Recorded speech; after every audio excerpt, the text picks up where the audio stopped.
Welcome to the We're Not Blowing Hot Air podcast, powered by Oxygen Plus, featuring amazing athletes and wellness-minded individuals who share how they elevate their everyday lives. On this episode, we host Dr. Sarah Petrich, a doctor of physical therapy who is certified in postural restoration and the Pilates method. She shares some tips and even her hot takes in health and wellness. Get ready to be educated. Dr. Sarah Petrich, it is fantastic to have you here. Dr. Sarah, before we let you take the reins and lead us down a journey of breathing health and revelation, I want to just share with our listeners a bit about who you are.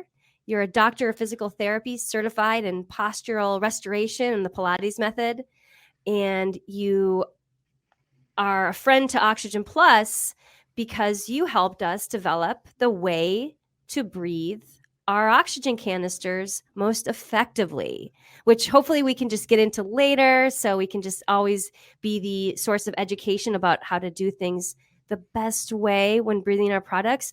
However, now, Dr. Sarah, I'm sure I did not do you justice in that intro. Why don't you share a little bit more about who you are and what we can expect today? Well, thanks for having me, Lauren. Well, as Ben's you said, here too. Yeah, I'm here too. I made it back for the second one too. They kept me on the podcast. Ben team. Johnson, everybody. I made the cut. Oh, well, I guess I should recognize you too then. Yeah. So thanks for having me on. But as Lauren said, I'm a doctor of physical therapy, and my specialty is in this thing called postural restoration, and it's kind of a unique approach to the body, and it looks at rebalancing the whole body, kind of like a chiropractor would want to neutralize a body, but it's from a very different perspective, looking at multiple systems, including your respiratory system, which is what we're going to focus a lot more on, but also neurology and, of course, your muscles and skeletal system. But sometimes it even integrates vision and hearing and all sorts of other senses, because all of those things that all those aspects of our body give us information in our environments and affect our posture and the way we react to our environments. So that's kind of the background of my specialty and focus. And then I put that into my Pilates practice, and I teach at a Pilates studio. So I do that on a regular basis to help people really get some flow and movement in through their body. That's awesome. How long have you been kind of in the Pilates space and kind of doing your expertise? Well, let's see. I graduated in 2005 and actually started working on that specialty of postural restoration even a little bit before that, and got certified in 2011. So it's 2005, boy, it's getting close to 20 years. That's kind of scary, actually. Wow. So that must make you an expert. Well, one hopes. But and then I've been doing Pilates, and I've been interested in Pilates for a long time because I grew up dancing, and Pilates is really integrated in the dance world quite a bit. So I really wanted to learn that. And part of it is, and part of my interest in physical therapy in the first place was really to look at the whole body and how it moves together. And one of the faults in physical therapy can be sometimes that we're so focused on just one joint and trying to correct the movement in one joint, except for the joints are all around it also affect the movement patterns of that area. So my focus I wanted it to be more of how everything integrates with movement mechanics. And so both postural restoration and Pilates both gel well together that way. And so that's kind of how I went down that path, and continue to apparently not be done with it. Well, right. And you're not just gracing our airwaves with your presence. You've also, can you share a bit more about the other places that you teach and how you get the message out? Because it's more than just your private practice. I think our listeners would love to know kind of where you've been and how desired your input and guide is on this topic. I've taught at multiple different kind of hospitals and clinics, most recently the Emory Clinic, and I've been at Mayo Clinic here in Minnesota. But I get around all over the country. That's amazing. It sounds like one of the things I was going to ask you about was dance kind of your inspiration to maybe get into kind of like physical therapy and Pilates? Because I played baseball for 16 years and I actually got injured a lot. And because of that, I worked with a lot of physical therapists, and I kind of was like inspired to get into it. Ultimately, like I didn't go down that road, but I felt like because I was injured so much and I saw a lot of PT and went to a lot of those sessions, it kind of inspired me. So I was wondering, was dance that inspiration for you to get into PT and Pilates? Dance was an inspiration for me to study movement. So I wanted to understand biomechanics, and that's why I went into physical therapy. I was very lucky to not have many injuries growing up. I didn't start getting injured until I was in PT school. And were they lazy with the Cadillacs or what? Sloppy weight sharing. Well, it was a little frustrating actually to be in PT school and be getting injured because one of my problems was in rehabbing was if you tested me as far as strength, I was really strong. If you tested my flexibility, I was flexible.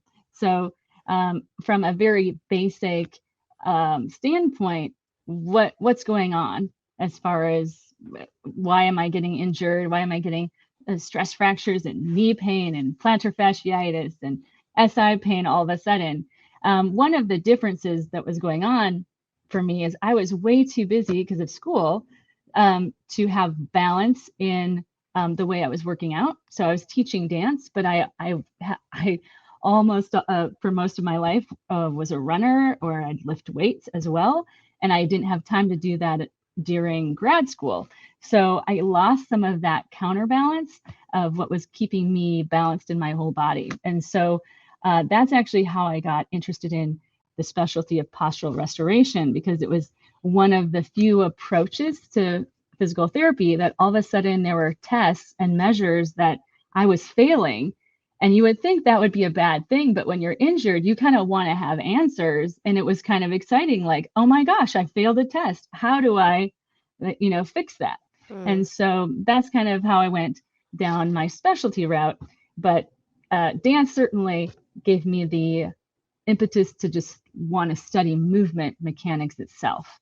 We should point out that you work with ballet dancers, you work with professional athletes, you work with the mom down the street. You work with all kinds of people who just want to function and flow better in their whether they're injured or not. You work with them much, I guess, like a chiropractor, but with way more science behind the well, there's the science approach behind chiropractic. Okay. I'm not a chiropractor, Okay. so I mean, some people don't believe. They would say that's blowing hot air, but yeah. But my standpoint is, when you get off the table, you still have the same brain that walked you into those doors in the first place, and that brain really dictates your movement patterns. And if you have the same movement patterns that you walked in with, and you didn't change them or change the way you sense your body, even though you're aligned, you're just going to go back into old patterns of movement, and you're going to have to go back in to get an adjustment. And you'll have to do that regularly. I would prefer to teach people how to be their own chiropractor, and also reteach them how to move their bodies so that they don't need to depend on me. And that would be lovely, because I'm already busy enough in my schedule. So And Oh, everybody you don't want your patients to keep coming back? Well, there's a few special ones that we really enjoy every week, but Okay. but I don't want them coming back hurting every week.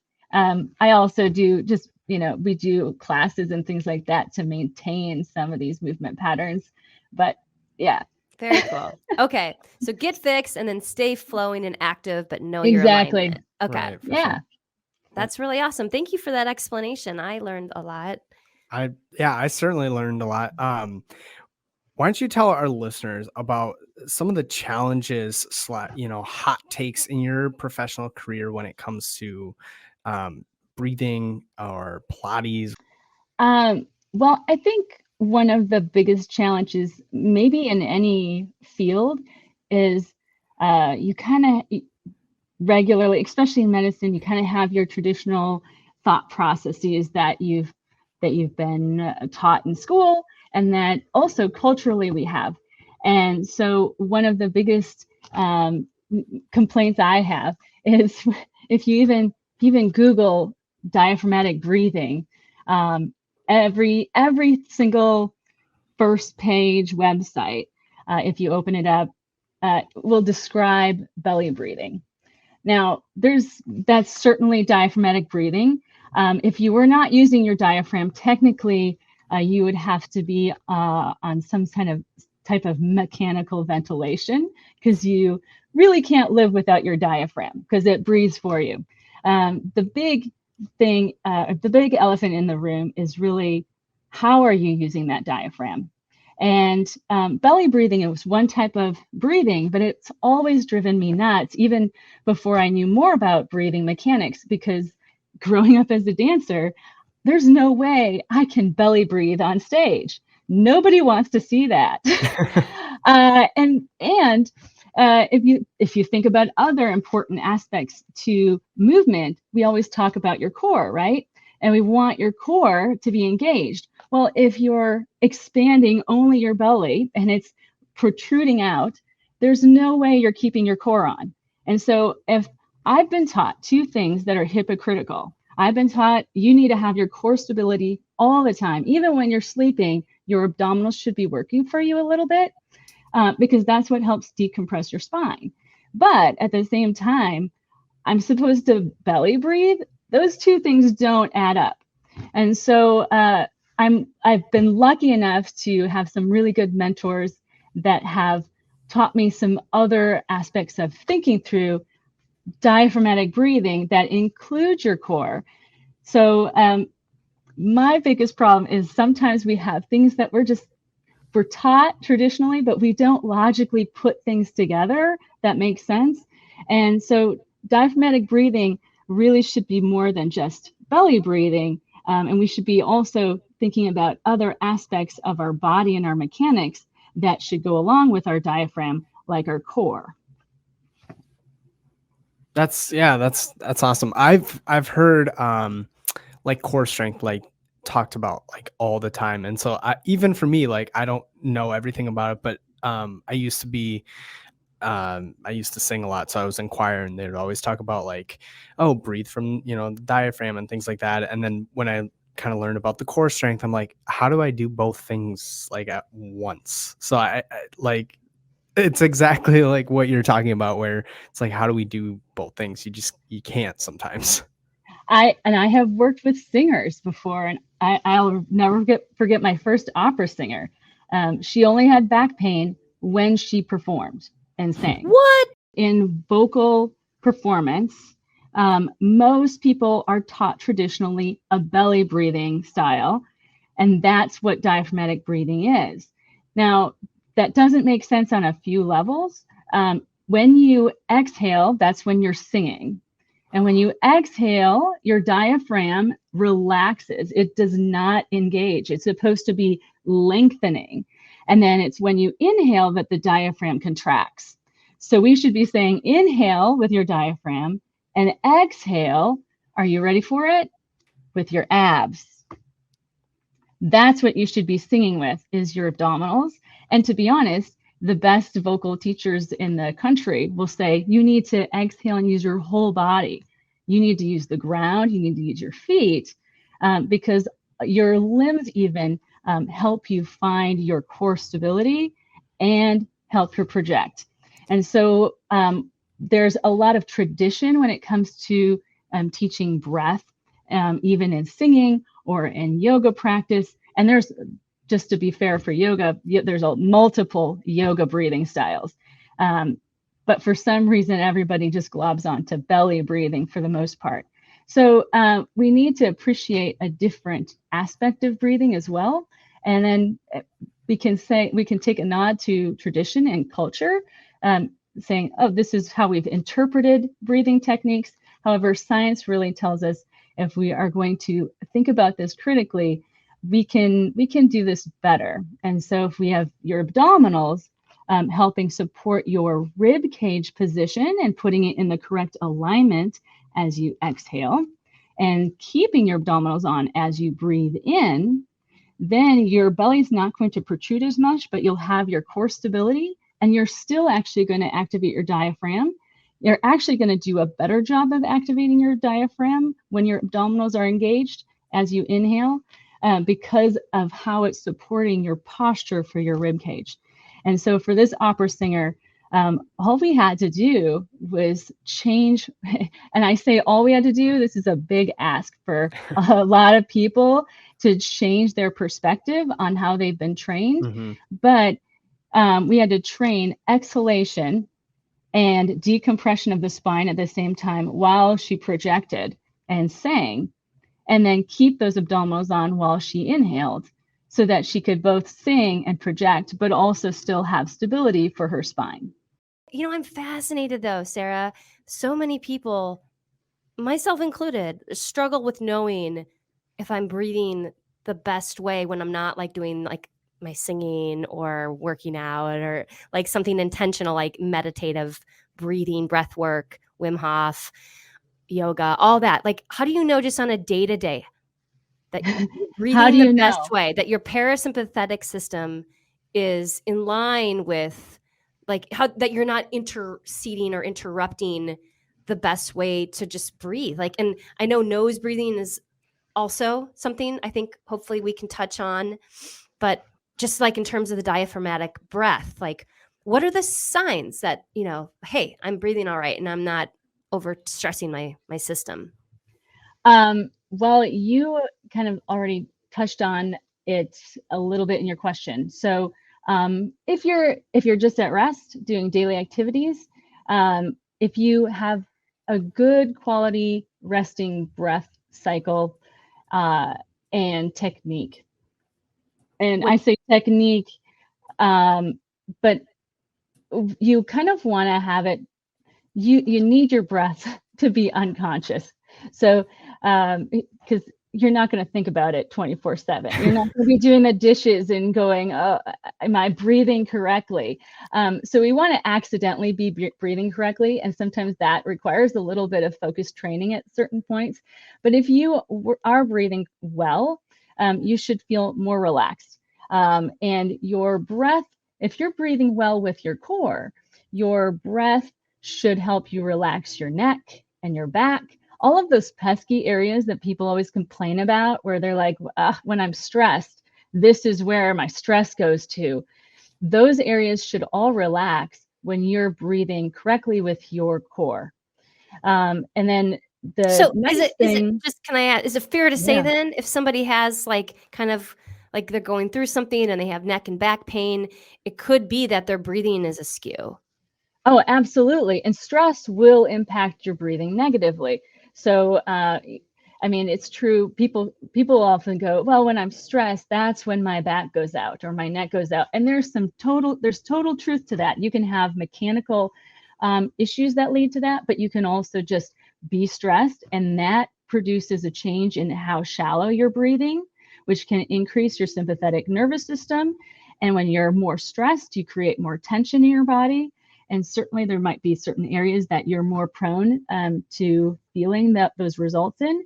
And so when psychologists talk about doing slow, deep breaths, they're not wrong. It helps decrease anxiety, it helps decrease muscle tension, but also slowing down your breath and focusing on it can help improve your breath mechanics, increase your core, depending on the style of breathing that you're doing, and also help your body mechanics as well. So basically, psychology and your body are all connected. So effortless breathing and kind of accidental abs, core engagement. That's one of my favorite phrases. As you know, I love accidental abs. I like to go, oh, whoops, your abs are on. Oh, darn. And that's kind of what you want for day-to-day activity, because that's the other thing I always like to preach is people are interested in strengthening their core so that they can walk better or move better.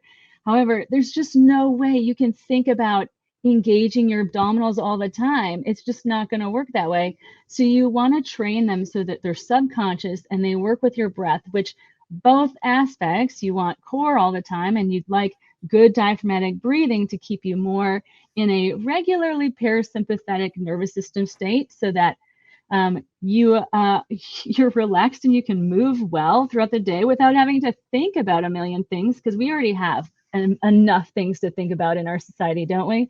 So, so you can't worry about your breath and your core all the time when you also have to worry about your work stress and all of those other things. So you have to train it. Yeah, no, just with anything else, right? It just takes time and training, and yeah, you'll be an expert like you. Well, I try, but I still have to work on it. I think it's one of those lifetime things that you can always get better at. For sure. Well, you've certainly made the way we understand breathing, our own product of recreational oxygen, more better. And I think we would be remiss if we didn't talk through kind of how cool that was and how and what the breathing technique actually is, and what are the mechanics of how we now speak about breathing oxygen plus. Right. Well, Lauren, you and I were talking one day, and I just thought, you can allow your customers or the customers of that are taking O plus, they can get a lot more bang for their buck and bang for each inhale of oxygen if you make sure that before you take that inhale, you exhale completely. And from a logical standpoint, you want to get rid of all the dead, air that you've already used in your lungs. You want to get more of it out so you can inhale more of the product in the first place. But in addition to that, when you exhale completely and then pause a little bit and hold your breath a little longer, you do increase a little bit of the carbon dioxide levels in your blood. And you need enough carbon dioxide levels in your blood to help release the oxygen out of your hemoglobin and deliver it to your tissues. So I kind of like to imagine when you breathe in, you got oxygen that goes into your lungs, and then it goes and disperses into your bloodstream, and then it's traveled to your tissues via the blood cells, and it specifically sits in your hemoglobin. I like to think of it like a roller coaster, and you're like riding on the roller coaster to the tissues. But you do need somebody to help you out of the roller coaster. So you need someone to grab your hand and pull it out, and that's carbon dioxide. So you have to have enough carbon dioxide in your blood system to pull the awesome recreational oxygen out of your hemoglobin and deliver it to your tissues so you can actually take advantage of it. Yes, and the other thing that we mentioned before, yoga breathing, how a lot of it is through the nose. Yep. How is that kind of the other main, I think, specialty that Oxygen Plus is very thoughtful about, and how we talk about how to best breathe O plus. In general, I like to promote, especially at rest and for daily activities, nasal breathing for many obvious reasons. I mean, your nose is meant to filter out your air and pollutants and all of that. But it also help when you breathe through your nose, it opens up your upper airway as well. And so you get a much fuller inhale that also helps. It's actually a better way of breathing for your cranium and for the neck. Now, usually when I'm doing breathing training, I do inhale through the nose and exhale through the mouth, because I'm usually trying to get people to get rid of more air quicker. But when it comes to just like restful breathing, nasal breathing is really king, unless you're doing some specific training. Yeah. So Did when I you miss take a up, part of when that you question? take up, well, just sure. No, just like, so when you're taking up a can of Oxygen Plus, Yep. and especially I think new people who have never tried breathing out of a can before, I think they get like, it's a little intimidating. So it's to exhale all the air, right? Yep. Let that Exhale carbon all air out of dioxide, your mouth. let it have the best chance possible. Kind of hold your breath until you're hungry for air, until there's that like kind of, oh my God, am I going to breathe again? Am I going to die? Right. No, I'm not that extreme. You don't want to wait till you're like panicking. You just want to feel like you got a sense of hunger for air. Like your brain is starting to tell you, yeah, I should probably breathe in right now. You want to wait for that. yeah, Because you're going to get a much bigger, fuller breath of air in, and you're going to help open up your upper airway as well, which will give you more benefits from a cranium standpoint. And if you just think of your sinuses are right behind your eyes, right? And they're right on top of your upper airway. So you've got your nose, and then you've got your sinuses behind there. You're going to get much more expansion of those sinuses, which is going to feel a lot better too. So you'll get a lot more benefits from inhaling through your nose. yeah. Okay. So that was it. So exhale, hold it until you're hungry for that air. Push the button, bring it up to your nose, not in, but up to it. And then push the button and take a breath. And how should that breath be through the nose? Like, what would be kind of an ideal experience? Like, often I like to talk about it like smelling a rose. It should just kind of be that like kind of a gentle, we don't want to be right. I'm going to leave that in the podcast, and we're not cutting that. That sounds good. Yeah. That was a really nice snort there. I think this is going to be one of our all-time highest listened to podcast episodes. Everybody listen, because you'll get the chance to hear Lauren snort. Yeah. I'm crazy today. I'm all about the oxygen. No, yeah. So like what just talk about like that experience, Sarah. Like Dr. Sarah, what's ideal? Well, as you inhale through your nose, you don't want to have it be panicky, because you don't want to be gasping for air, like in the sense like you're driving up your sympathetic nervous system. So you want to be just a little. It's just going to be a little challenged before you inhale. You got that hunger for air, but then you can inhale through your nose. But I like that image of like you're breathing in like a really good smelling rose, and you can inhale. And you can imagine almost trying to inhale all the way down to your pelvic floor as well, which would be an extra benefit, because that would actually fill the back of your rib cage a little bit more, and you're going to relax your nervous system even more that way. So it'll be really good for recovery. For sure. Awesome. So that is a challenge to our listeners who are also our customers. Get your can of O+ out and breathe it like you mean it, with deep intention, and until that even kind of becomes normal, learning how to breathe O+. Yeah, and if you can, sometimes it's helpful for some people to think about inhaling into the back of their throat, because that'll open up even more of their upper airway. Okay. And you'll be able to get even more oxygen. Awesome. That's awesome. Thank you. And thank you again for all the development and work that went into this, that now we have as our education to our awesome customers. Well, so Sarah, we always love to ask our podcast guest, about what's really inspired them in terms of who has inspired them, because every person is important and reaches different people. So if you had to choose one person in your life who's impacted you the most, who is it and why? That's always hard to pick one, right? Because for different For sure. aspects of your life, The rest there's of them will always get mad someone at you if they hear this. That's the other reason They'll feel too. bad. Yeah, Tell us but, your favorite, and then we won't tell the others. It can be our secret. The founder of the Pastoral Restoration Institute, Ron Ruska, who I consider a great mentor of mine, both taught me a lot of these great concepts, particularly revolving around breathing, but other things as well. But one of the great things about him is that he's also humble and continues to learn, if that makes sense. And so, when you stopped learning, you might as well quit, I think, as far as in your career or whatever it is you're doing, because then you kind of lose that enthusiasm. But as much as he's accomplished, he continues to be an avid learner and continues to be humble and a great listener.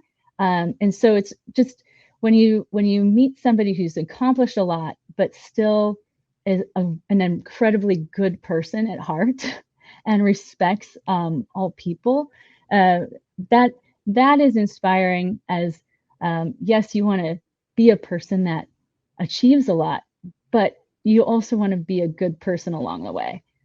Yeah. Oh, for sure. That's awesome. That's awesome. Love it. I love it. No, I feel like I've learned so much today. Like, everyone breathes, every single day, everyone does, but knowing some of the science behind it and knowing how you can better improve that. I have learned a ton today. How about you, Lauren? Yeah, and I'm going to keep learning from people like you, Dr. Sarah. Exactly. No, we are so thankful for you and your knowledge and expertise in this. So I had a lot of fun today. Yeah. Not bad time. Not a bad time at all. Not a bad time. Learning from the experts. So we're excited to launch a series with Dr. Sarah based off of breathing and more of what she does, so you can visually see some of the stuff. Obviously this audio podcast, so we want to be able to give our listeners kind of a visual representation of kind of some of the things that you were talking about. So if you want to give a little insight of what our listeners can expect coming up here shortly.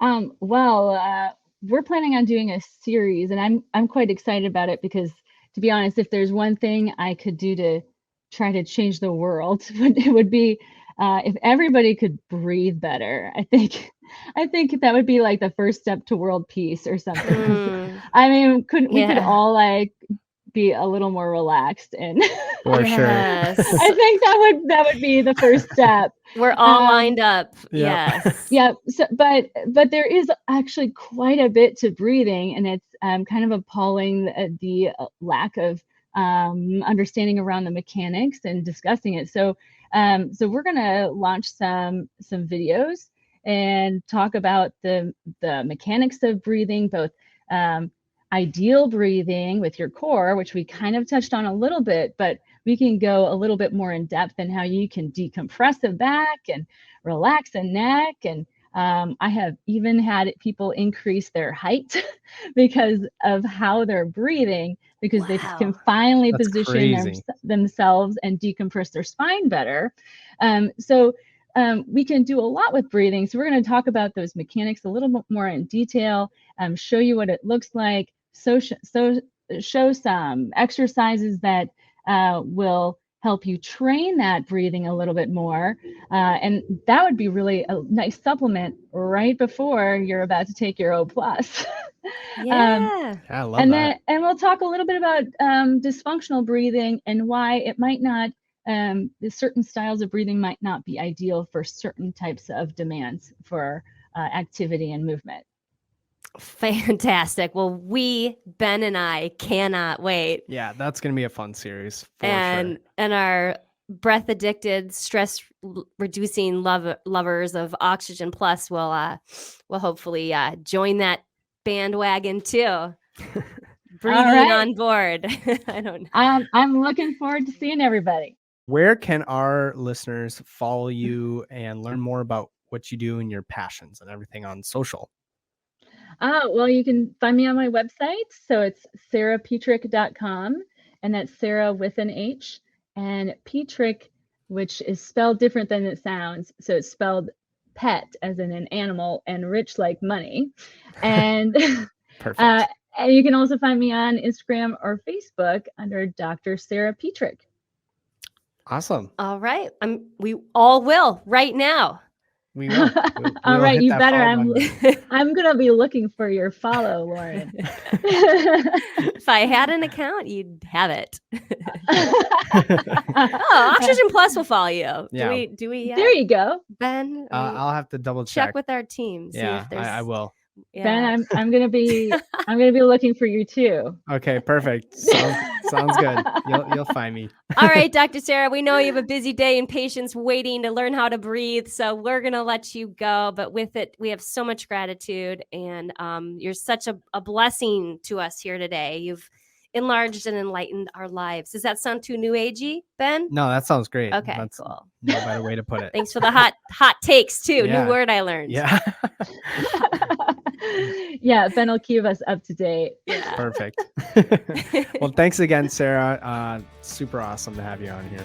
All right, thank you.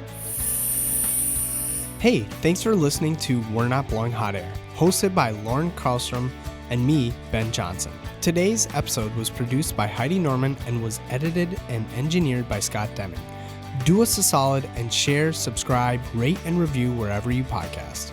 And follow Oxygen Plus on all social media platforms for the latest and greatest happenings at O+.